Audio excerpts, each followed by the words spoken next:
Hello, I'm Steve Jones, Fire Marshal with the Brownsburg Fire Territory. August 15th, 2016, the Brownsburg Fire Territory responded to the Rolling Acres neighborhood because it was struck by a tornado. There was lots of damage to trees, minor damage to homes, but nobody was hurt. March 17th through the 23rd this month is Storm Awareness Week, and we would like to take this opportunity to help give you information to keep you safe during severe weather. In Brownsburg, a massive cleanup's now underway. It is a different kind of tree-lined street in the Rolling Acres neighborhood. Limbs and branches are everywhere, and houses took a hit too. That is loose, and it's the only thing holding up the roof. Rosie Dakin's home isn't even safe to stay in right now. That roof, the top, that's going to come down and go right into the house, so they're making me leave. And check out next door. These folks don't own a pontoon boat, but the boat's here now. No, that boat is from the house next door there. Just flew in, yeah. Picked up and thrown in the storm. Lisa and her mom were in the house when that happened. The rain was really hard, then it got quiet, and then it sounds like a roar, just like they tell you it will. And the house shook a little bit, and then it's done. Neighbors say they saw 2 funnel clouds cause all this damage. They're just glad no one was hurt.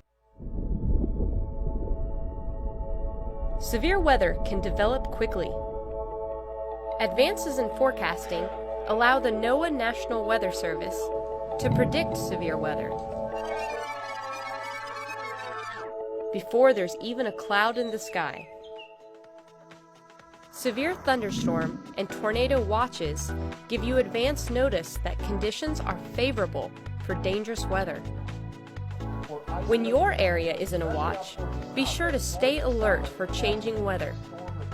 Remember, a watch is not a warning. A warning is only issued when severe weather is about to strike. The Brownsburg Fire Territory is ready to respond in any weather emergency. Several families in our Brownsburg community have opened up their homes to help demonstrate the right way to do a tornado drill, and even one of our businesses. So here they are. With us today, John DeSauer from Fox 59, CBS 4, and I have the Martin family, and I'd like to have them introduce their family. I'm Kirk. This is my daughter Samantha, my youngest son Evan, my oldest son Elliot, and my dear wife Jennifer. Hi. And little dog Polly. Tell us a little bit about your business. Again, my name is Monica Durhammer, and this is Who's Your Trainer. We are a group fitness gym, so we offer group fitness classes, about 53 classes a week, and personal training, and that's about it. What school do you go to? Okay, well, I'm Cynthia Pacheco. I'm the mom. This is Brian Pacheco, the dad, the husband. We have Dylan and Declan Pacheco. They're not in school quite yet. They will be next year. And then they have a sister in kindergarten at Lincoln Elementary in Brownsburg. Lieutenant Kevin Witt with the Brownsburg Fire Territory, and we're here today to spend a little bit of time with the Sessoms family. I'm going to allow them to introduce themselves quickly, and then we'll talk a little bit about what we're going to do today. I'm Dylan. Matt. And Jennifer.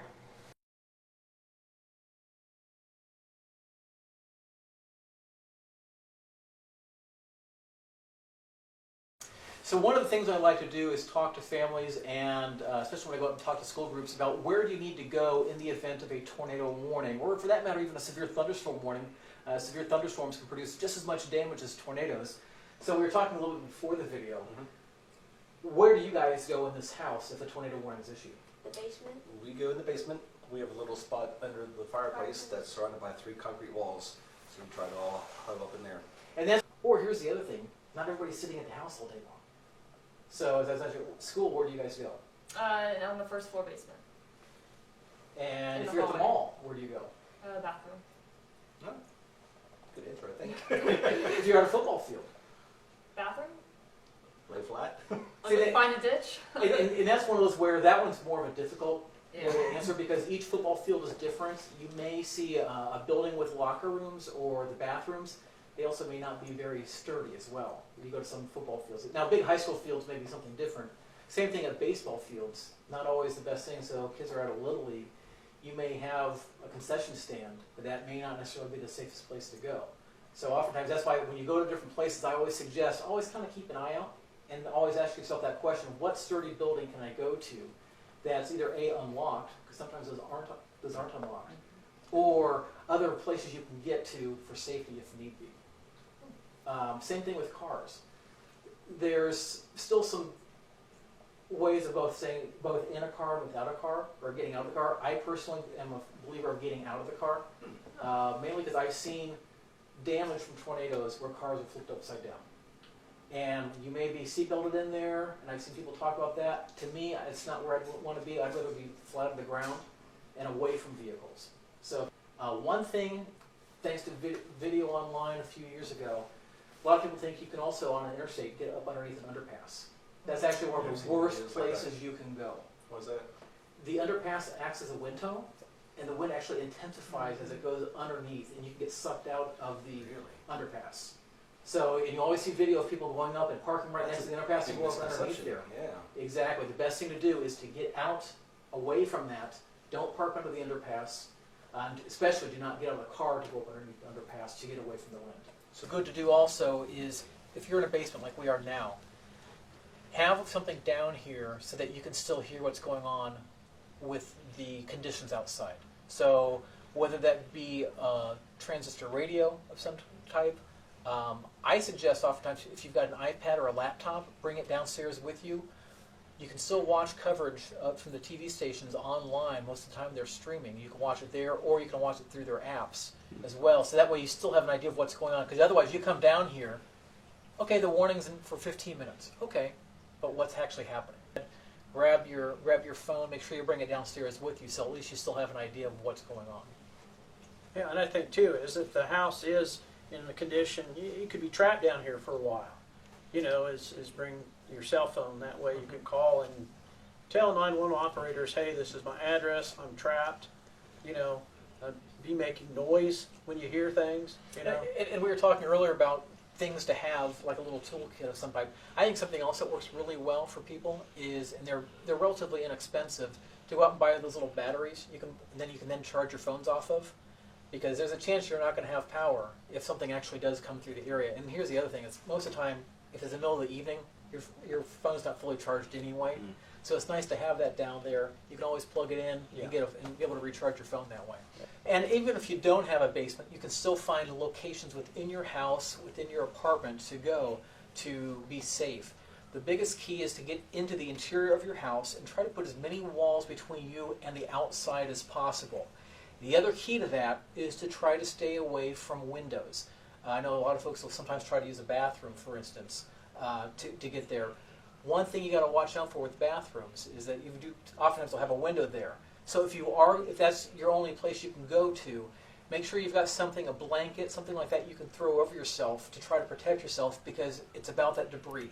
If the window breaks and all that glass comes through the room, you don't want to be hit by that and have that impacting you and cutting you. Oftentimes a closet, that's what the family here was doing. An interior closet is a good spot. Now, in the event that there's a lot of stuff in there, start throwing stuff out so you can get in there, because in that situation you really don't have time to think about it. But this is also now the time to think about with your family, where do we go? If mom and dad aren't home, the kids need to know where to go on their own. Yeah, moms and dads need to start out the day, if they know that the weather might be bad later on in the afternoons, talk to your kids and, hey, keep your cell phone with you. You know, we'll keep in touch. And if the weather is getting severe, then is kind of have an idea what everybody's doing and what they need to be doing to make sure they're safe. Well, and the other thing I think it's important for families to have the conversation about, thunderstorms don't come on schedule. They happen whenever they're going to happen. And you may be at school, or the kids may be at school, you may be at home, you may be on the way to school to pick them up when all of a sudden a tornado warning is issued. So you need to have the conversation with everybody. You may not always have every answer at that moment when you're having this conversation, but at least get people thinking about where we need to go if we were in different locations. What about well, what I would do mobile homes is hopefully the park that you're in, your mobile home, they've got a building for you to go to. That's the best thing to do. So if you know there is a chance for a thunderstorm or a tornado warning or the potential for tornadoes that day, or for that matter, very strong winds, make sure you can get to that building. That's a little more substantial than what the mobile home is. Otherwise, if you know that there is a tornado coming or a storm with very strong winds, get out of the mobile home. I personally would take my chance laying on the ground than I would staying inside the mobile home. just knowing how they're built, knowing how they actually end up working within storms, within the winds, you're much safer away from that mobile home than staying inside of it. Basically, the fire department, we survey the area and look for the homes that are most damaged and places that people could be trapped. And so then that's kind of where we start committing our resources of heavy equipment, because we may have to lift the house off of the basement. And so, if we are aware of there are people that are trapped, that's where we're going to get our resources to. There could be power lines down and everything, and now Brownsburg has a drone, so we will be sending a drone over the top just to assess the housing addition. Okay, where do we need to go first? Our trucks may not be able to get through, but we can send our drone across and have at least a survey of where the damage is and find out, and people can wave at us over the drone, and we'll see that and know, hey, that's a place we need to Knowing that you guys have a drone now, is there something a family can do besides just waving? Is there something they can do to get your attention from a drone? Is there something they can lay outside? Is there something from a long term? It could be is help. As if they could mark that. That's kind of an indicator. But waving and getting on your cell phone. But we do have the ability now to interject further into damage without being able to get there. And it helps keep us safe too, because we could have a major gas leak going on and stuff, so we can see what's going on without getting exposed to power lines and stuff sometimes. But it helps us be able to get further faster to see where we need to commit our resources.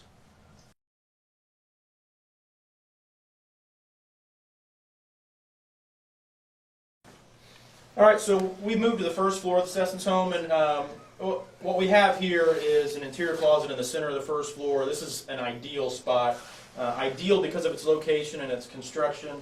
You can see it's not the biggest of rooms, but it is going to provide the most protection if a storm does come through and something happens and there's damage to the home. So what we were talking about is, if you have advanced warning that inclement weather might be approaching, is to take the time to be a little proactive.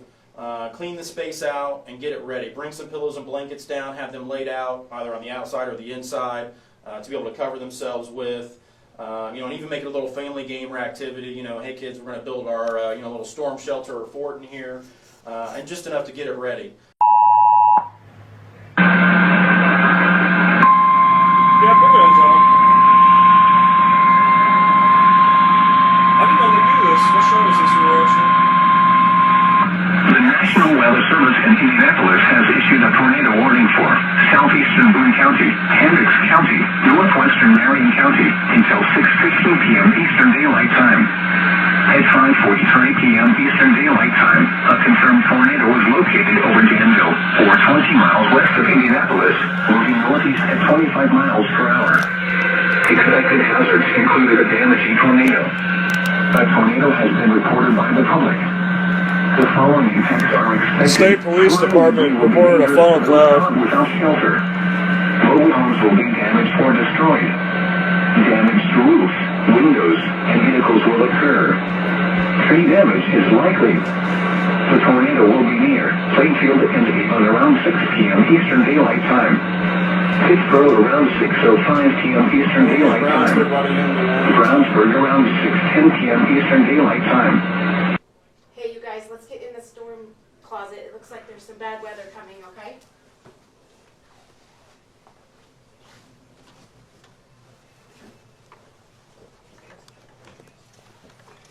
Should have cleaned this out, right? Should we take this with me?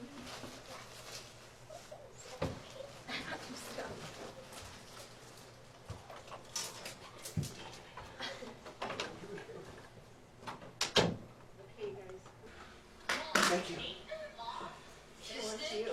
Oh, we have a tornado warning. We better go downstairs.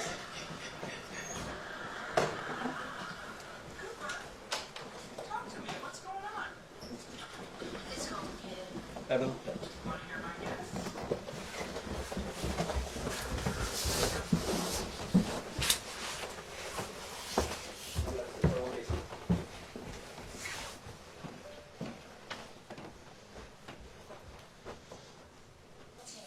Guys, there's a tornado warning.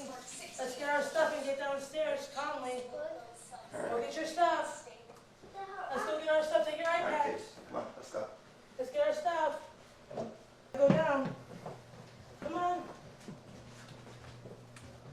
spots. Good job, nice and calm, guys.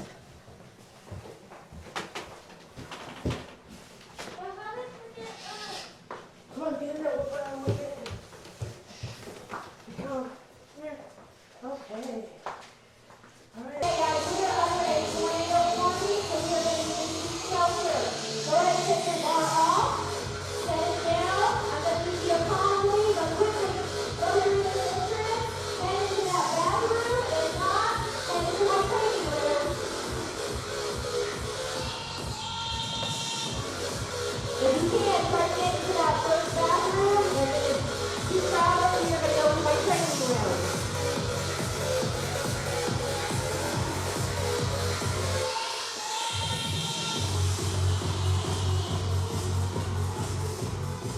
Try to get as many in that bathroom. The overflow can go into the training room. Try to get in that bathroom if you guys can.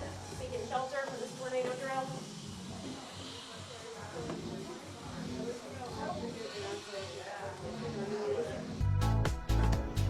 The NOAA Storm Prediction Center in Norman, Oklahoma, monitors weather conditions across the United States. They issue daily forecasts showing areas of the country that are likely to experience severe weather. In the hours before storms form, the Storm Prediction Center discusses the weather with National Weather Service forecast offices within the areas at risk. The Storm Prediction Center then issues a watch to notify people in those areas to stay alert for severe weather. A watch also includes information about what type of weather you might see and the chances of it actually occurring. The risk level can range from a few storms with hail and high winds to a particularly dangerous situation when deadly tornadoes could occur. The most important thing you can do when a watch is issued is to stay alert for developing storms and understand your risk. Be sure to tune in to your local news for updated weather information. You can also get instant weather alerts from NOAA Weather Radio. Watches also provide an opportunity to review your family emergency plan as well as check your disaster supplies kit. When the risk increases and severe weather moves in, you'll be ready if a warning is issued. If you need help developing a plan for your family or packing a kit, check out ready.gov for all the information. Stay alert and stay safe this storm season. The Brownsburg Fire Territory would like to thank the families and Hoosier Trainer for giving us their time to put this safety video together. A special thanks to John DeSauer with CBS 4, Fox 59 for giving us his time to spend talking about ways that we can keep Brownsburg safe. We encourage all the families and businesses in Brownsburg to get a safety weather alert radio. That way you can stay up on top of severe weather as it comes our direction in Brownsburg this year. Thanks again, and have a safe spring.